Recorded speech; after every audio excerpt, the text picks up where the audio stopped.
Se jkun l-10 ta' frar il-festa tan-nawfraġġju ta' San Pawl il-ġurnata li fija se jiġi inawgurat monument ġdid fil-belt li sar fil-Brons u li jirrappreżenta l-gidma tal-lifa.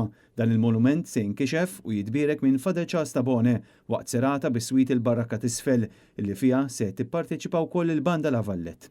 Franz Mintoff, President tal-Valletta St. Paul's, fisser ma' Net News illi din l-idea kienet ilha maħsuba għal ħafna snin u issa l-ħolma tagħhom se ssir realtà. Deċiżjoni kienet ta' tim li ħadew wara biex ngħidlek wara dil-ħolma li saret realtà.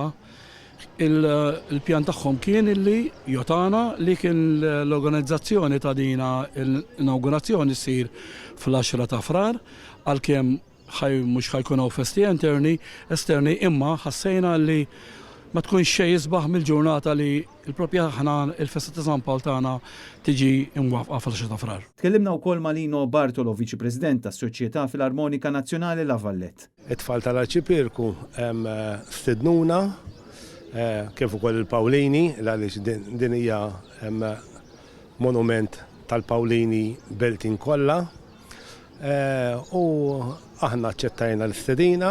Is-sibt li għadda fetħu l-Festi Pawlini biċ-ċermonja ta' ħruġ minn Niċċa u din is-sena il-Festi Esterni tal-Beltin se jsiru fl-24 ta' frar.